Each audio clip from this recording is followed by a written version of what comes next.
मंगलम भगवान वीरो मंगलम गौतमो गणी मंगलम कुंद कुंदार्यो जैन धर्मोस्तु मंगलम सर्वमंगलमांगल्यम सर्वकल्याणकारकम प्रधानम सर्वधर्माणां जैनम जयतु शासनम।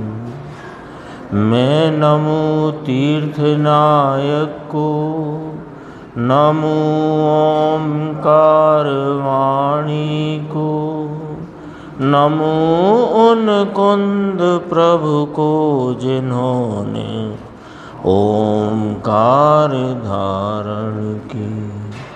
आहो उपकार जिनवर का, कुंद का दिव्य वाणी का, जिन कुंद ध्वनि दाता उनका हान स्वामी का।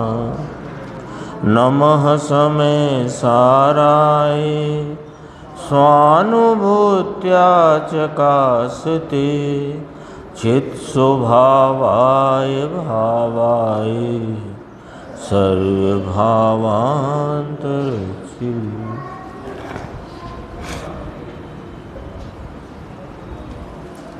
समय सार जी परमागम के परिशिष्ट रूप से जो शक्तियों का वर्णन आचार्य भगवान ने किया, उसमें 46वीं शक्ति अधिकरण शक्ति की चर्चा गुरुदेव श्री के व्याख्यान से अपन ने सुनी।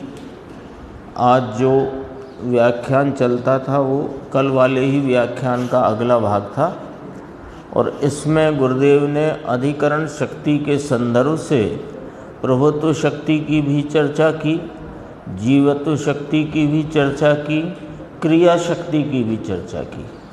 तो अनेक शक्तियों का, क्योंकि प्रत्येक शक्ति का प्रत्येक शक्ति में रूप है, तो दर्शन ज्ञान चारित्र की चर्चा तो कल भी आ गई थी, और आज प्रभुत्व शक्ति की भी बात की, जीवत्व की भी बात की।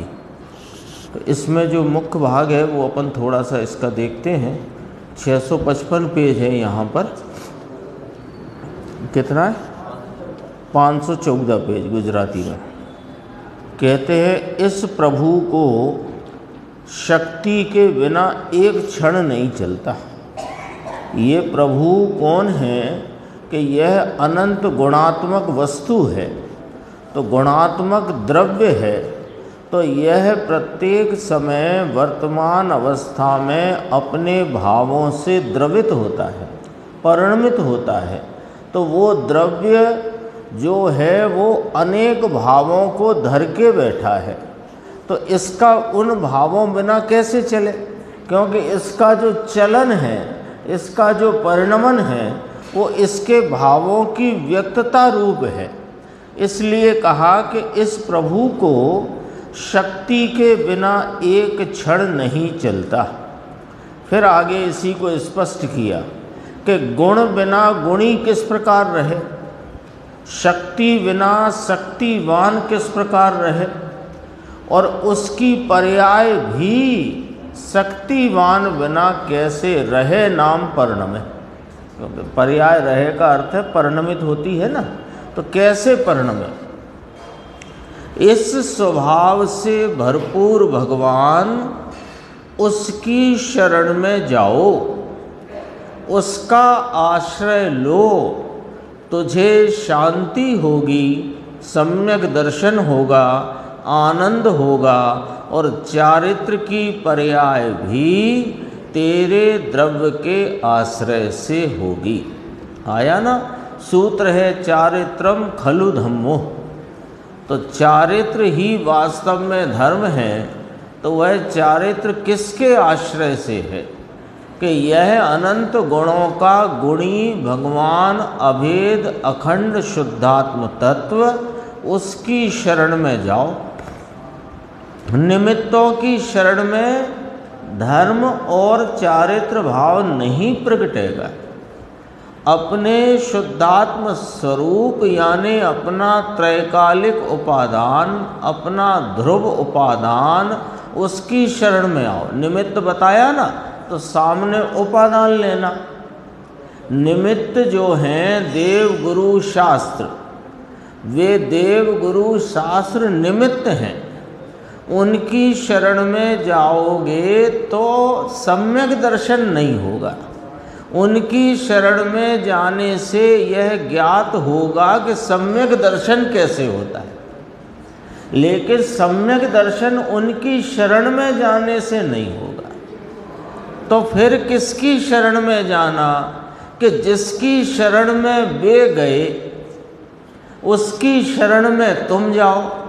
तो उन्होंने किसकी शरण ली कि अनंत गुणों का गुणी यह ध्रुव उपादान तत्व, वह शुद्धात्म वस्तु, उसकी शरण में जाओ तो चारित्र की पर्याय भी, पहले कहा शांति होगी, सम्यक दर्शन होगा, आनंद होगा, चारित्र की पर्याय भी तेरे द्रव्य के आश्रय से होगी। सामने भी बात कहते हैं, लाख करोड़ तेरा व्यवहार चारित्र करो। राग है और उसके कारण से चारित्र होता है, अथवा वीतराग चारित्र सराग क्रिया महाव्रत अणुव्रत के विकल्प रूप वृत्ति से होता हो, ऐसा तीन काल में नहीं है। अब अपने को लगे कि यही बात रोज चलती है ना, यही बात रोज आती है, प्रतिदिन यही बात। तो प्रतिदिन ये बात करने से क्या ज़रूरत है कि जो जीव अनादि से अज्ञान भाव में अटका है उसमें सबसे बड़ी रुकावट ये है, इसलिए ये बात प्रतिदिन आती है। दूसरी बात, जो नहीं अटका है वो उसको ये बात सुनकर के अपने स्वरूप के प्रति की दृढ़ता और आलम्बन बढ़ता है, क्योंकि अभी राग तो उसकी परिणति में भी है ना। इसलिए वो प्रश्न आएगा ज्ञान गोष्ठी में, अपन देखेंगे। देखो, लाख करोड़ तेरा व्यवहार चारित्र करो, राग है। व्यवहार चारित्र कौन है? राग है। और चारित्र कौन है? वो वीतराग है। तो चारित्र व्यवहार चारित्र से उल्टा भाव है, विपरीत भाव है।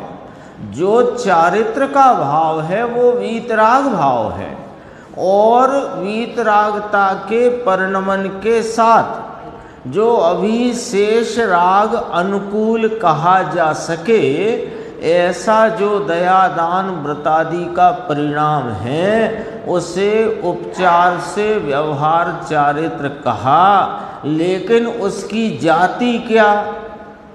राग। वो जो दयादान व्रतादि का परिणाम है उसकी जाति कौन है? राग। तो राग से वीतरागता, राग से चारित्र, ये बात तीन काल में नहीं है। फिर और स्पष्ट करते हैं, यहाँ तो वीतराग चारित्र जो उत्पन्न होता है, कैसे होता है? स्वरूप के आश्रय से, स्वरूप की स्थिरता से। जो गुरुदेव ने अभी पंडित दीपचंद जी कासलीवाल साहब के ज्ञान दर्पण में से बात पढ़ी थी, वो भी अपन पढ़ेंगे। वो वाली बात यहाँ खड़ी है, यहाँ पर है वही बात। वे लोग जो वास्तविक तत्व को समझते नहीं या समझना चाहते नहीं, वे ऐसा कहते हैं कि छठवें गुण स्थान में सराग चारित्र, पश्चात सातवें में उसके कारण से वीतराग चारित्र होता है। समझना, ये टेक्निकल पॉइंट है। हाँ, गिनती तो कैसी चलती है भैया? निर्देश 1 2 3 4 5 6 7, तो गिनती में तो 6 के बाद 7 आता है, पर मोक्ष मार्ग में 7 के बाद 6 आता है, फिर 6 के बाद 7 आता है। ये मोक्ष मार्ग में गिनती ऐसी है, गुण स्थान परिपाटी है ना, तो इसकी गिनती अंकुर भाई कैसी है कि 7वें के बाद 6वां होती है, यानी 7 के बाद 6 आता है, और 6 को छोड़ने से 7वां आता है, 6 के कारण 7वां नहीं आता है। पहले से चौथा आता है, फिर चौथे के बाद कोई को 5वां भी आता है, पर 5वां बहुत समय नहीं रहे तो आता है 5वां, बहुत समय नहीं रहे तो सीधा 7वां आता है, फिर 6वां आता है, 4 5 6 7 नहीं आता है। ये बात को जरा यहाँ समझना, एक ही पंक्ति है पर समझने जैसी है। लोग ऐसा कहते हैं 6वें गुण स्थान में सराग चारित्र है, आगम कहता है 6वां गुण स्थान महाव्रत आदि के विकल्प रूप परिणाम, इस विकल्प रूप परिणाम वृत्ति को 6वें गुण स्थान में स्थान है, ठीक है। इसका नाम सराग चारित्र है, क्यों कि चारित्र नहीं है और राग पर चारित्र पने का उपचार है, तो उसका नाम सराग चारित्र है। सराग चारित्र नाम का चारित्र होता ही नहीं, पहले समझो। सराग चारित्र नाम का कोई चारित्र नहीं होता। क्यों नहीं होता साहब? आगम में तो लिखा है कि पहले आप विचार करो कि चारित्र वीतरागता को कहते हैं कि सरागता को कहते हैं, कि चारित्र तो वीतरागता को ही कहते हैं, तो वीतरागता पर वीतरागता को सराग कहने का शब्द वास्तव में चारित्र को परिभाषित नहीं करता। चारित्र तो स्वरूप की लीनता रूप शांति की परिणति का नाम चारित्र है, तो चारित्र शब्द को परिभाषित नहीं करता सराग चारित्र शब्द। वो तो जो चारित्र स्वरूप के आलम्बन से शुद्ध उपयोग रूपता वाला जो वीतराग भाव है, वो जिसको वर्तता है उसको अभी जो शेष राग है, 6वें गुण स्थान 7वें की बात चलती है मुनि की मुख्यता से, तो मुनिराज को 3 कषाय चौकड़ी की अभाव रूप वीतरागता की परिणति निरंतर बह रही है, और अभी जो एक कषाय का सद्भाव है उसके उदय में जो 5 महाव्रत रूपी व्रत आदि के राग रूप परिणाम हैं, उनको सराग हैं। यद्यपि वे तो सराग हैं, तो सराग चारित्र उपचार से कहा जाता है। अब वे कहते हैं कि पहले 6वें गुण स्थान में सराग चारित्र होता है, फिर सराग चारित्र के द्वारा, सराग चारित्र के कारण से उसके पश्चात वीतराग चारित्र होता है, जो 7वां गुण स्थान कहलाता है। तो 6वें के द्वारा 7वां और 6वें के बाद 7वां, ये दोनों बातें जिन शासन में गलत हैं। पहले 7वें गुण स्थान की शुद्ध उपयोग रूप भूमिका का जन्म होता है। शुद्ध उपयोग रूप 7वें गुण स्थान की भूमिका बराबर 3 कषाय चौकड़ी की अभाव रूप प्रचुर स्वय संवेदन की वीतराग शुद्ध उपयोग दशा, उसका नाम 7वां गुण स्थान। अब जब वहाँ टिक नहीं पाते तो फिर वह वहाँ से च्युत होकर के 6वें में आते हैं, और 6वें में अधिक समय रुक जाएं, योग्य काल से अधिक, तो मुनि पनाई खत्म। लेकिन वे चूंकि आराधक हैं, आत्मा के उत्कृष्ट आराधक हैं, तो छठवें में अधिक समय व्यतीत न करके वे तुरंत सातवें में आते हैं। तो छठवें के कारण आते हैं कि छठवें को छोड़कर आते हैं। और छठवें का कारणपना मानो तो लॉजिक है, छठवें को यदि सातवें का कारण मानो तो छठवें में अधिक रुकना तो मुनिपने के नाश का कारण है। अभी तो लोग सराग चारित्र, गुरुदेव फरमाते हैं देखो, परंतु अभी छठवें गुणस्थान में सराग चारित्र किसे कहना इसकी तुझे खबर नहीं। उसे तो स्वरूप का अब छठवां गुणस्थान किसे होता है समझना जरा। जिसने घर गृहस्थी त्याग कर वस्त्रादि का त्याग किया, केशादि श्रृंगार का त्याग किया, आ गया छठवां किन्ना, ऐसे थोड़ी आता है। जिसने बाह्य में ये सब पूर्वचर जो कुछ हुआ है, नग्नता आदि, इसके बाद जो स्वरूप का आलम्बन उग्र लेकर के तीन कषाय चौकड़ी की अभाव रूप शुद्ध उपयोग दशा को प्राप्त किया है, वो जब उस दशा से च्युत होता है तो छठवें गुणस्थान आता है। तो नग्नता छठवां गुणस्थान नहीं है। छठवें गुणस्थान में सातवें पूर्वक आए हुए जीव को नग्नता ही होती है। बहुत आराम से समझने की चीज है ये और जरूरी है। देखो, उसे तो माने धर्मी साधक मुनिराज, उनको तो स्वरूप का आश्रय होकर अनुभव हुआ हो, अनुभव में विशेष लीनता हुई हो, परंतु वीतराग निर्विकल्पता सातवें में है, ऐसी ना हो जब, तब तक उस राग को व्यवहार कहते हैं। पहले तो आश्रय होकर विशेष लीनता हुई, सातवां गुणस्थान प्रगटा। अब सातवें वाली अवस्था निर्विकल्पता की जब नहीं, तब जो राग खड़ा हुआ है उस राग को व्यवहार कहते हैं, वो छठवां गुणस्थान कहलाता है। उसका अभाव होकर स्वरूप का उग्र आश्रय लेने से अंदर शक्ति के आधार से वीतरागता प्रकट नाम उत्पन्न होती है। अब और सुनो, राग का व्यय हुआ तो वीतरागता उत्पन्न हुई ऐसा नहीं है। लो साहब, हम तो यही समझते हैं राग के अभाव को ही वीतरागता कहते हैं। वीतराग शब्द में भी यही बात कही गई है।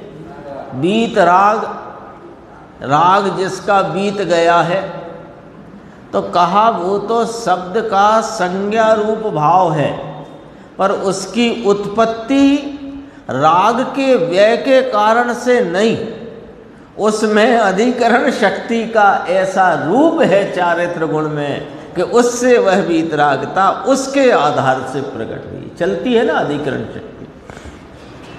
कहते हैं लॉजिक से, न्याय से तो बात है प्रभु, तुझे तेरे न्याय की खबर नहीं।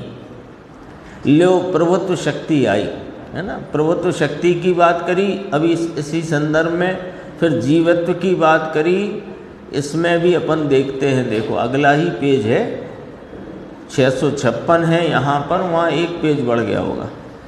यह अधिकरण शक्ति अबंध स्वरूप है। अधिकरण शक्ति पारिणामिक भाव से है। क्या कहा? पारिणामिक भाव से है का अर्थ क्या चंद्रेश भाई? पारिणामिक भाव से है यानी कि यह त्रिकाल ध्रुव स्वरूप निरपेक्ष रही हुई है। पारिणामिक भाव का अर्थ क्या निकला कि त्रिकाल ध्रुव निरपेक्ष रूप रही हुई है। तो अधिकरण शक्ति पारिणामिक भाव से, समझना थोड़ी बात को, अधिकरण शक्ति पारिणामिक भाव से सहज स्वभाव से है, उसके आश्रय से भाव्यमान भाव, होने वाला परिणाम, होने वाली दशा, वह उपसम क्षयोपसम क्षायक भाव से है, उदय भाव नहीं। उदय भाव नहीं। क्यों नहीं? कि ये पारिणामिक भाव स्वरूप वस्तु का या वस्तु के गुण स्वरूपता से रही वस्तु का जो आलम्बन लिया जाए तो वहाँ उदय भाव उत्पन्न नहीं होता। वहाँ जो 4 पर्याय भाव है ना, 5 भाव हैं जीव के। एक पारिणामिक भाव, ध्रुव, सहज और निरपेक्ष स्वरूप भाव। द्रव्य भाव भी उसको अपन अपने सामान्य भाषा में कह सकते हैं। और 4 भाव माने औदैक भाव, औपसमिक भाव, क्षयोपसमिक भाव, क्षायक भाव, ये 4 पर्याय भाव। तो इस पारिणामिक भाव स्वरूप आत्मा का आलम्बन लेने से क्या प्रकट हुआ कि पर्याय। तो वो पर्याय में 3 भाव तो लागू पड़ सकते हैं, उदय भाव नहीं। ठीक है ना? कौन से 3? औपसमिक, क्षायक और क्षयोपसमिक। समझ में आया? भगवान आत्मा अनंत गुण में अधिकरण का स्वरूप और अधिकरण शक्ति है। अनंत गुणों में अधिकरण शक्ति व्याप रही है। कैसे? कि अधिकरण शक्ति रूप है और उसका रूप स्वरूप अनंत गुणों में व्यापा हुआ है। चैतन्य रत्नाकर पर्वत, उसमें भाव अर्थात वर्तमान दशा, मोक्ष मार्ग की दशा, जीवत्व शक्ति की दशा। तो जीवत्व शक्ति तो है त्रिकाली। अब यहाँ जीवत्व शक्ति की बात पहले कर चुके हैं, अभी फिर पुनः करी। जीवत्व शक्ति है त्रिकाली, परंतु उसका कार्य क्या? अपन कहते हैं जीवत्व शक्ति, पहली ही शक्ति आई थी जीवत्व शक्ति। तो जीवत्व शक्ति क्या? कि यह आत्मा चैतन्य प्राण से जीवित है, ये उस जीवत्व शक्ति का कार्य है या उसका भाव है। तो कहते हैं कि जीवत्व शक्ति का कार्य क्या? कि ज्ञान दर्शन आनंद सत्ता। आता ना ज्ञान दर्शन सुख सत्ता। तो ज्ञान दर्शन आनंद सत्ता ऐसे भाव प्राण रूपी कार्य उसमें होता है ना? प्राण शब्द है ना, प्राण। प्राण किसे कहते हैं? कि जिससे जीवन हो उसको प्राण कहते हैं। प्राण शब्द है ना। और जिससे मरण हो, हिंसा कहते हैं ना। हिंसा की क्या व्याख्या आई? प्राणों के व्यपरोपण का नाम हिंसा है। तो प्राण का नाम जीवन हो गया ना। प्राणों का व्यपरोपण माने प्राणों को मिटा देना। प्राण को मिटा देना वो हिंसा है। तो प्राण जीवन हुआ। ठीक है? तो जीवत्व शक्ति का अर्थ कि प्राण रूपता। जीवत्व शक्ति का अर्थ प्राण रूपता। तो प्राण रूपता में कौन से प्राण से जीवित है ये जीव? चैतन्य प्राण। उसको कहा ज्ञान दर्शन सुख सत्ता। ठीक है? तो ऐसे भाव प्राण रूपी कार्य इस जीव में होता है, क्योंकि यह जीवत्व शक्ति स्वरूप है। बहुत इसमें गंभीर बात गुरुदेव ने कही है। यानी जो बात परंपरा में गलत रीति से प्रवेश कर गई उसका यहाँ निषेध किया गया है, वो देखना है अपने को। भाव प्राण से आत्मा जीता है, वह आत्मा का जीवन है। शरीर से जीना ये आत्मा का जीवन नहीं है, ये तो संयोग है। शरीर और उसमें श्वास आदि 5 इंद्रियां, मन वचन काय, आयु एक निमित्त में रही कर्म रूप, और श्वास उच्छ्वास ये सब जड़। आयु कर्म जड़, श्वास उच्छ्वास जड़, जीवन नहीं, जीवन नहीं, उसमें प्राण नहीं। प्राण नहीं माने जीवन नहीं। किसमें? श्वास उच्छ्वास में। अपन कहते हैं ना, देखो श्वास चल रही है कि नहीं चल रही, अरे अभी तो जीवित। अरे वो जीवित मरण तुम शरीर के संयोग वियोग को कहते हो, वो जीवन मरण है ही नहीं। ये तो सदा मरा हुआ है और ये सदा जीवित है। ये सदा मरा हुआ है, किस समय जीवित है ये सदैव मरा है और ये सदैव जीवित है। वो तो इन दो का संयोग हम लौकिक में जीवन और जन्म या मरण इस प्रकार से देखते हैं। मूल बात है ना। अभी बात को बहुत गंभीर कहना है, देखना। तो शरीर से जीना वह नहीं है जीना। क्यों शरीर से जीना जीना क्यों नहीं है? अभी अपन ने बात की कि शरीर तो मरा ही हुआ है। 10 प्राण कहे ना, जड़ प्राण 10 जो व्यवहार से कहे गए, लौकिक में इन 10 प्राण के आधार से जीवन कहने में आया है। 5 इंद्रिय, मन वचन काय, आयु, श्वास उच्छ्वास। इसमें एक बताओ कोई चेतन हो तो बताओ अंकुर, इसमें कौन सा चेतन है? 5 इंद्रियों में कौन सा चेतन भाव है?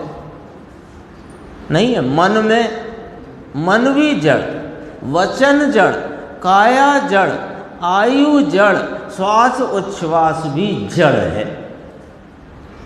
एक में बताओ चेतनता का अंश भी हो, नहीं है ना। तो शरीर से जीना वह नहीं। लोग कहते हैं ना, अब जो लोग कहते हैं महावीर के नाम पर जो परंपरा में घुस गया है, वो देखो क्या कहते हैं। अपन भी कभी कभी जोरदारी से नारा लगाने लगते हैं, जलूस निकलता है तो अपन भी उत्साह में आ जाते हैं। पर उत्साह से आने के पहले हम संगी पंचेंद्रिय, अपने हित अहित का विवेक रखने वाले, विचार करने की हम में शक्ति है। विचार करना चाहिए। देखो यहाँ का विरोध करते हैं, कहते हैं ना, यहाँ का विरोध क्यों करते हैं कि असली बात सामने रखी तो विरोध करते हैं। परंपरा में घुस गई है क्या? सुनो, जियो और जीने दो, है ना भाई जी। भगवान महावीर का शुभ संदेश है ही नहीं। महावीर का शुभ संदेश है, ये है ही नहीं। ना शुभ है ना संदेश है। जियो और जीने दो। कौन जलाए? कौन जलाए? अरे यह भगवान का वाक्य ही नहीं है, ये तो अंग्रेजों का वाक्य है, बाइबल का वाक्य। लिव एंड लेट लिव, वो अंग्रेजी बाइबल में से आ गया। अब अच्छा लगा तो ले लो। अरे ले लो और महावीर के नाम पर ले लो। ये विचार किए बिना ले लो कि तू जीता कैसे है और तू है कौन। भगवान महावीर का संदेश जियो और जीने दो ऐसा बोले, अरे रे रे खबर नहीं होती प्रभु। ये जियो और जीने दो, ये तो जीवो चरित दंसण नाण छिदो। आचार्य कुंद भगवान, जिनका स्थान गणधर परमात्मा के बाद अपन आदर पूर्वक लेते हैं, जो भगवान की साक्षात दिव्य ध्वनि का श्रवण किया, जिन्होंने इस भरत क्षेत्र में जब विरह था केवल ज्ञान का, तब भी उन्होंने सीमंदर परमात्मा की दिव्य ध्वनि का साक्षात श्रवण किया। वे कहते हैं जीवो चरित दंसण नाण छिदो। ये जीवो, ये जीवन है, ये जीव से जीवन जिलाए और दूसरे का भी ऐसा जीवन बना दे। कैसे बना दे कि मैं तो अपने चैतन्य प्राण से जीता हूँ, तुम भी अपने चैतन्य प्राण से जीते हो। जिसको ये बात समझ में आए उसे अपने चैतन्य तत्व की खबर हो जाए, ये बना दे तो जीवन जीता है। राग से जीना और शरीर से जीना और भावेंद्रिय अथवा भाव प्राण अशुद्ध, भाव प्राण अशुद्ध उससे जीना वह जीव का जीवन नहीं है। जड़ प्राण तो दूर रहो, द्रव्य प्राण भी कहते हैं, जड़ प्राण भी कहते हैं, वो तो दूर रहो। तो अशुद्ध भाव प्राण यानी रागादि भाव रूप जो जीव की परिणति में होता विकार ज्ञान, उससे जीव का जीवन नहीं है। अरे ये जड़ के 10 प्राण, इनसे जीवन, वह तो आत्मा का जीवन है ही नहीं। इसको जरा इस रीति से विचार करो जो अभी अपन ने विचार में ली कि शरीर सदैव मुर्दा और जीव सदैव जीवित है कि नहीं। तो जो सदैव जीवित है उसे मारे कौन, और जो मरा हुआ है इसे जिलाए कौन। और दोनों का संयोग रहना, इसे जो लोक में जीवन कहते हैं, तो ये तो संयोग उसकी योग्यता अनुसार रहता है, तुम्हारे अनुसार नहीं। तो कहा उसमें उसका आयु कर्म निमित्त है कि हाँ निमित्त है, उससे भी नहीं जीता, उससे भी ये संयोग नहीं है। थोड़ा समझना बात को। चींटी जाती ना, चींटी, अब चींटी किसी के पैर के नीचे आई और वो जो चींटी का आत्मा और वो शरीर का वियोग हो गया, इसी को ही तो मरण कहते हैं लोक में। तो अब वो मरण किसने किया, किसने किया बताओ हमको। जिसने पैर रखा उसने? अरे वो उस आत्मा का और उस शरीर का संयोग की ही ऐसी योग्यता थी, और वियोग की योग्यता हुई तो वियोग हुआ।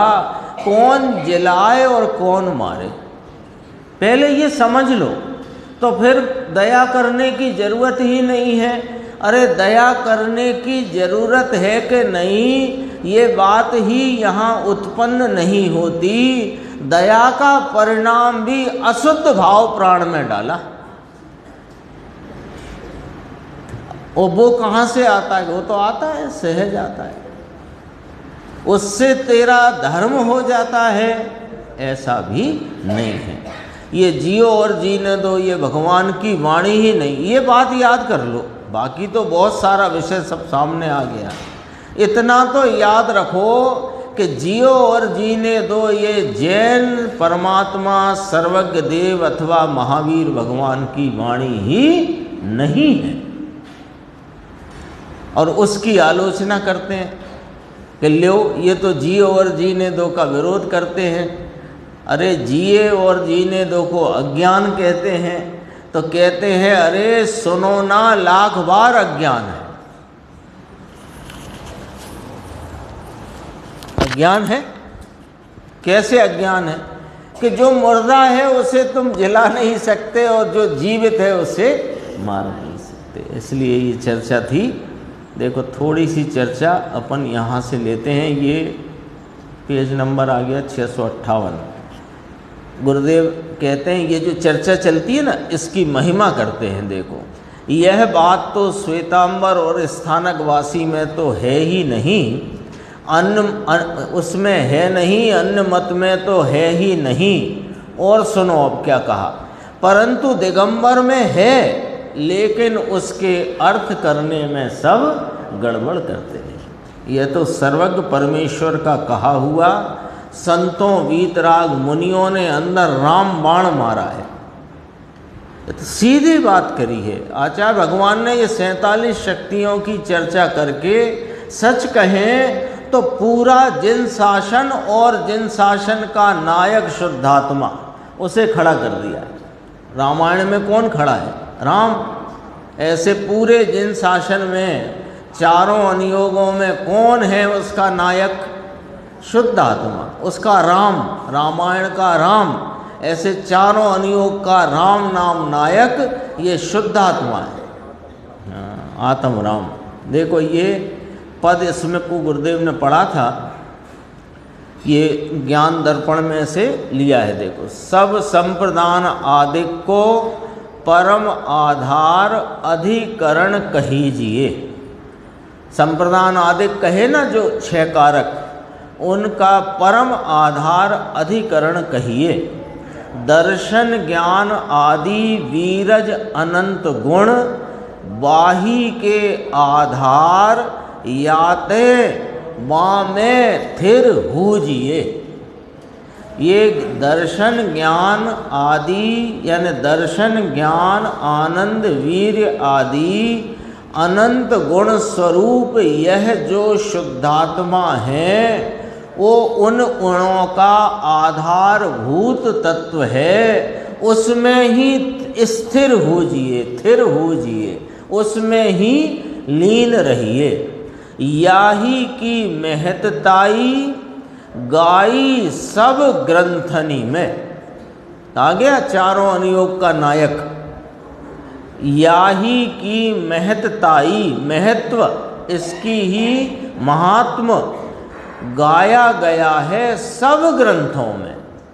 याही की महत्ताई गाई सब ग्रंथन में, सदा उपादेय शुद्ध आत्म गहीजिए, ग्रहण कीजिए। अधिकरण शक्ति का वर्णन है।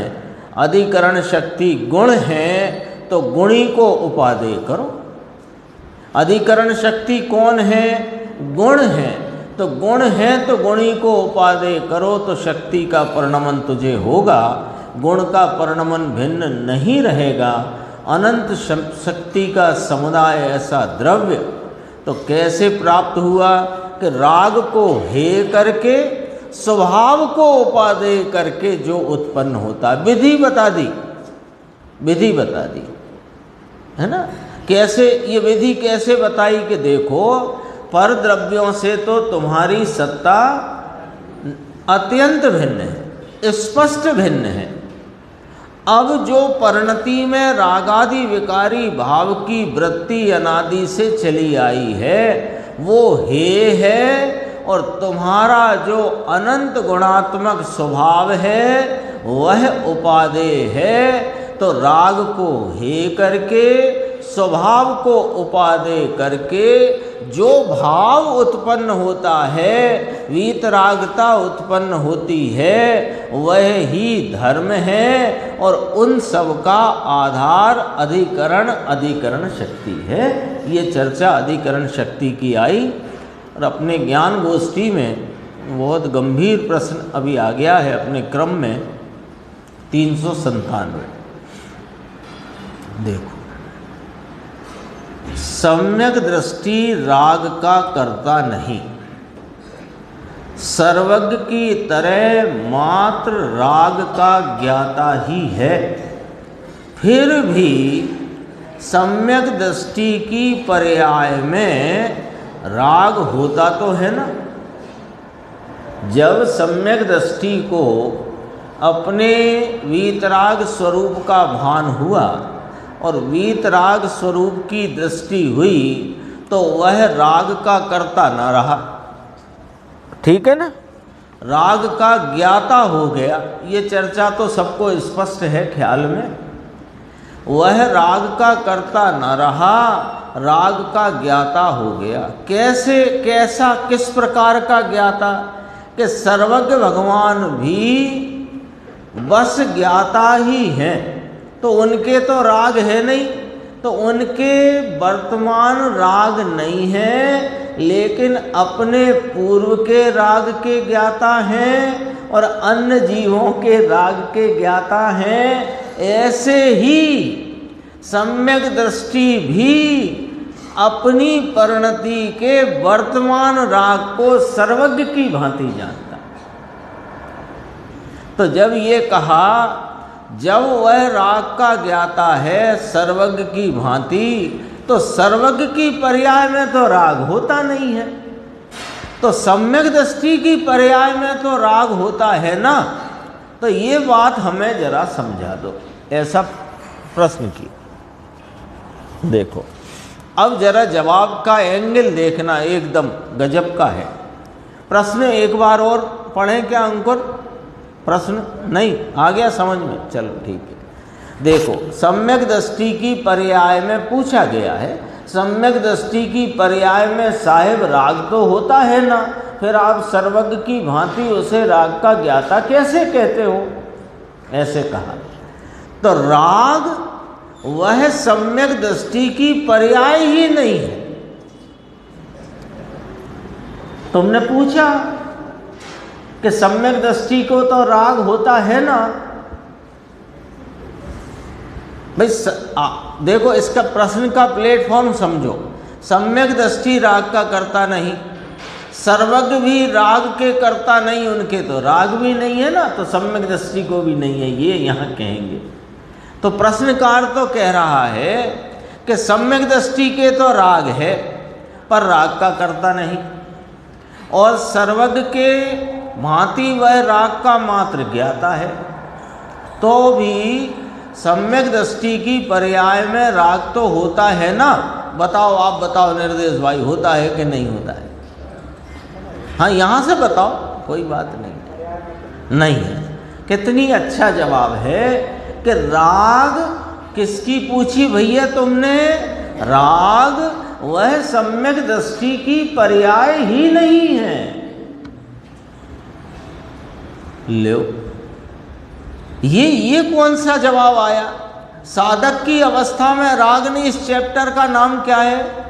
साधक जीव की अंतर्बाह्य दशा, यही है ना, ज्ञानी साधक की अंतर्बाह्य दशा, इस चैप्टर का नाम है। ठीक है, तो साधक की परिणति में राग है, ये तो पूरी जिनवाणी में कहा। अभी सराग चारित्र की बात कर रहे थे, छठवें गुण स्थान की बात कर रहे थे, नहीं कर रहे थे? अरे जरा इसको अच्छे से देखो क्या है। राग वह सम्यक दृष्टि की पर्याय ही नहीं, यानी जो राग है वहाँ सम्यक दृष्टि की दृष्टि ही नहीं, सम्यक दृष्टि की दृष्टि ही नहीं है राग पर। राग है तो राग कहाँ है? राग राग में है, राग वहाँ नहीं जहाँ सम्यक दृष्टि की दृष्टि। इधर से जवाब है, फिर स्पष्ट करते हैं। घबराना नहीं कि हम पूछें कुछ आप बताते कुछ हो, नहीं, हम बताते वही हैं और समझा के बताते हैं। देखो समय सार गाथा 12 में कहा है, उस समय जाना हुआ प्रयोजनवान है। अब सर्वज्ञ के संदर्भ से पूछा था। राग देखो, राग है, साधक की अवस्था में राग है, लेकिन साधक की दृष्टि राग पर नहीं। राग को वह अपना जानता नहीं, मानता नहीं। तो फिर राग को क्या करता है कि राग को वह परगे रीति से जानता है, परगे प्रकारता से जानता है, और राग ते काले जाने लो प्रयोजनवान छे, उस काल में जाना हुआ प्रयोजनवान है। अब देखो, अब बात प्रश्न के अन्य भाग की करते हैं। सर्वज्ञ एक समय में एक साथ त्रिकाल को जानते हैं, और नीचे साधक जीव उस काल के राग को जानता है। एकदम दोनों का ज्ञान अपने सामने रख दिया। सर्वज्ञ अपनी ज्ञान दशा के द्वारा एक समय में एक साथ त्रिकाल को जानते हैं, और नीचे साधक जीव मतलब जिसे अभी सर्वज्ञता नहीं प्राप्त हुई, वह साधक जीव उस काल के राग को जानता है। अब राग को जानता ना, राग जाना हुआ प्रयोजनवान है। अब आगे, जैसा जैसा ज्ञान जानता है, अब जरा थोड़ा एंगल चेंज करना समझने का। अब राग को जानता है, ये कहा उस काल के, उस काल के, जो काल वर्तमान में जहाँ राग है उसे जानता है, तो उस काल के राग को जानता है। अब कैसे जानता है वो समझो, कि जैसा जैसा ज्ञान होता है वैसा ही राग निमित्त होता है। क्या गजब की जवाब है, देखो एक पंक्ति में कितनी स्वाधीनता खड़ी रखते हुए जवाब दिया पूज्य गुरुदेव श्री ने। देखो क्या कहा, ज्ञान राग को जानता है, इस बात को ये बात पर से समझाया कि कैसे जानता है, कि ज्ञान तो अपने जानन रूपता से परिणमता है। उस जानन रूप परिणमित ज्ञान में जैसा जैसा ज्ञान होता है वैसा राग निमित्त होता है, गे रूप।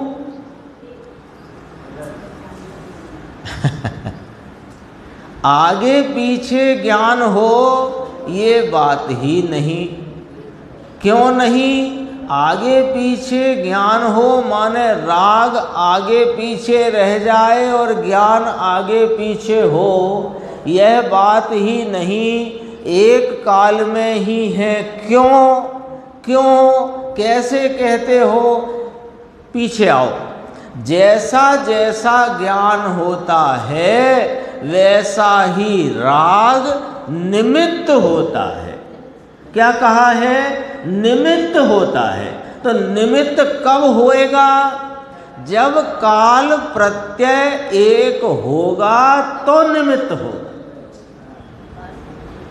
तो एक ही काल है। अब देखो जरा यहाँ दर्पण पे से समझते हैं अपन, है ना। जरा ये वाला एंगल पकड़ना आपने। राग को जानता है तो राग होता है सो जानता है, ऐसा है नहीं। तो यहाँ एंगल पकड़ना है।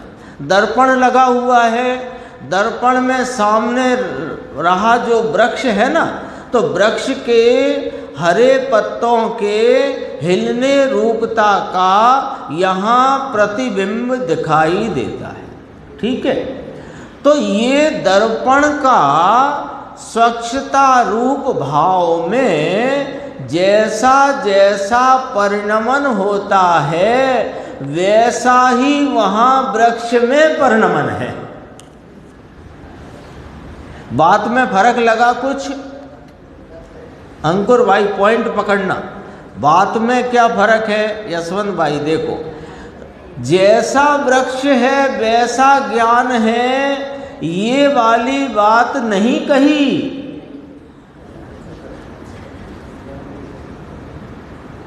जैसा वृक्ष है वैसा यहाँ प्रतिबिंब है, ये वाली बात नहीं कही।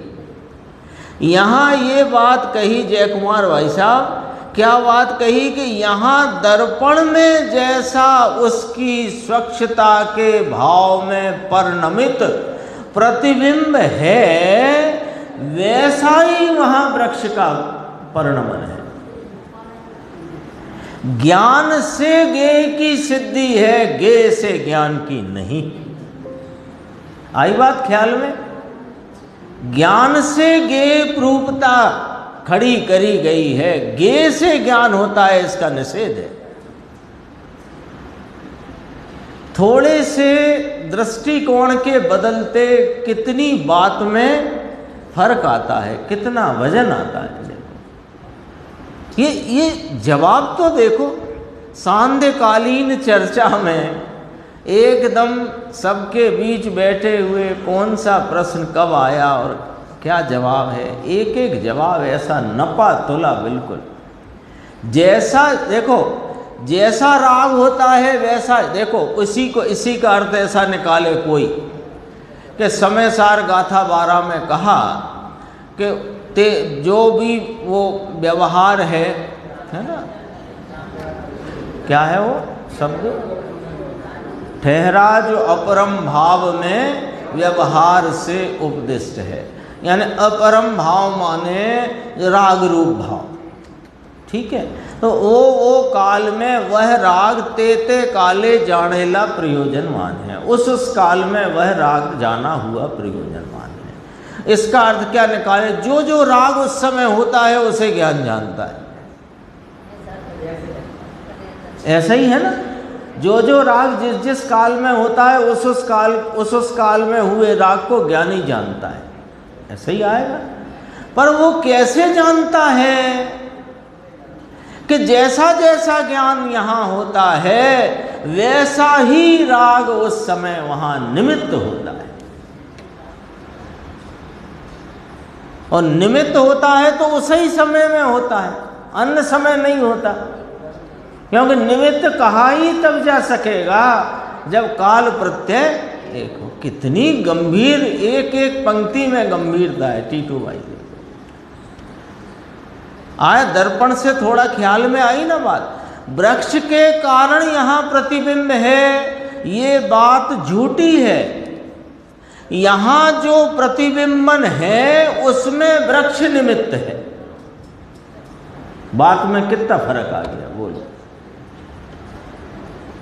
पूरी बात एकदम ऐसी घूम गई। ज्ञेय की सापेक्षता से ज्ञान होता है, ये बात एकदम क्रॉस। ज्ञान की सामर्थ्य से ज्ञेय जानने में आता है, वो ज्ञान की सामर्थ्य का अपना परिणमन है, और वह वस्तु वह भाव उस समय ज्ञेय रूप निमित्त है। निमित्त नैमित्तिक भी ऐसे ही समझो, क्योंकि निमित्त नैमित्तिक समझने की एक रीति है। पूरी जिनवाणी हो, आगम हो, सिद्धांत के ग्रंथ हो, गोमटसार हो, धवल हो, महाधवल हो, जो कोई ग्रंथ हो, निमित्त नैमित्तिक शैली से किए गए कथन को समझने की एक रीति है। निमित्त नैमित्तिक में पहले नैमित्तिक को पकड़ा जाता है, फिर निमित्त क्या है यह जाना जाता है। अपने को कुछ ऐसी पद्धति पड़ गई कि निमित्त से नैमित्तिक को पकड़ते हैं, जबकि नैमित्तिक को पकड़ना चाहिए और वहाँ निमित्त क्या बताया गया है ये जानना चाहिए। ये रीति है। इसीलिए तो बात समझ में नहीं आती। हाँ, इसीलिए हमारी निमित्ताधीनता छूटती नहीं है, और हम हर कार्य को निमित्त की तरफ से तौलते रहते हैं।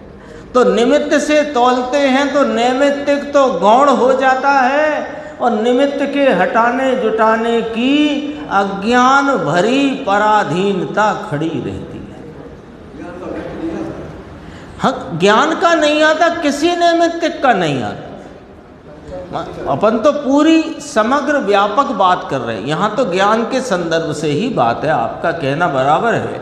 लेकिन अपन व्यापकता से देखें तो निमित्त नैमित्तिक शैली से जितने कथन जनागम में आए हैं उसमें पहले नैमित्तिक को पकड़ो, और नैमित्तिक को पकड़कर उसमें निमित्त क्या बताया गया है उसको जानो, तो अपने को आचार्य भगवंतों का जिनदेव का सच्चा अभिप्राय प्राप्त हो सके। शैली ये तो गुरुदेव ने अपने को ये सब सिखा दिया है, नहीं तो इस वर्तमान काल में कौन सिखाए ये सब बात है। बोलो। इसीलिए तो कहते हैं कि व्याप्ति सदैव अंदर से आती, व्याप्ति बाहर से चलती नहीं, कथन बाहर से चलेगा, और जिसका कथन किया गया है, जो बात बताई गई है, उसकी व्याप्ति अंदर से आएगी। हाँ, देखना नैमित्तिक से, दिखाएंगे निमित्त से। क्यों कि तुम्हें उसका परिचय है, अथवा वो ऐसा क्यों हुआ, ऐसा क्यों हुआ, ऐसा जो प्रश्न है वो निमित्त की तरफ से उस तुम्हारे क्यों का समन किया। खरे कर तो वह अपनी क्षणिक उपादानगत योग्यता का भाव है ना। देखो और आगे चर्चा है, इसमें बहुत गंभीर है। धर्मी जीव जानता है, अब वो ऐसा कैसे कर लेता है, ये सर्वज्ञ के संदर्भ से प्रश्न था ना, तो उसके संदर्भ में जवाब है कि धर्मी जीव जानता है कि द्रव्यों में पर्याय हो रही हैं, उन्हें सर्वज्ञ जान रहे हैं। उन्हें करे क्या? सर्वज्ञ देव का जरा, सर्वज्ञ देव की दृष्टि किस प्रकार है, उनका परिणमन किस प्रकार है, ये देखो कि धर्मी जीव जानते हैं कि द्रव्यों में, धर्मी ऐसे ही देखते हैं कि धर्मी जीव जानते हैं कि द्रव्यों में पर्याय हो रही है। कितने द्रव्य हैं जगत में? अनंते। अनंते द्रव्यों का प्रत्येक समय में परिणमन, पर्याय, दशा, अवस्था, हालत हो रही है। उन्हें सर्वज्ञ जान रहे हैं। उन्हें करे क्या? करें क्या? जो हो ही रही है उसे करें क्या? तथा सम्यक दर्शनादि में धर्म की पर्याय भी हो रही है, उसे करें क्या? ये कौन जानते हैं? जो ज्ञाता स्वभाव को जानते हैं, जो अकर्ता स्वभाव को जानते हैं, जिन्हें अपने ज्ञाता स्वभाव की प्रतीति है, वे ऐसा जानते हैं कि सब द्रव्यों में पर्याय हो रही हैं। कौन जान रहा है? कि सर्वज्ञ जान रहे हैं। तो वे क्या करें? और सम्यक दर्शनादि जो मेरी धर्म की दशा है, उसमें भी धर्म का परिणमन हो ही रहा है, उसे करें क्या? जो पर्याय स्वयं काल में ही हो रही है, उसे करें क्या? और उसे करने का विकल्प भी क्यों? अब जरा बात आगे बढ़ी। जब जो पर्याय जिस समय में जो हो रही है वह अपने स्वयं काल में ही हो रही है, उसे करें क्या? जब करें क्या तो करने का विकल्प भी क्या? सम्यक दर्शन करूं, ऐसे विकल्प की भी जरूरत क्या? राग को त्याग करूं, ऐसे विकल्प की भी जरूरत क्या? केवल ज्ञान प्राप्त करूं, ऐसे विकल्प की भी जरूरत क्या? क्यों? क्योंकि पर्याय तो अपने स्वयं काल में हो ही रही है। तो फिर क्या करें महाराज कि पर्याय पर से दृष्टि हटा। आखिरकार क्या हुआ?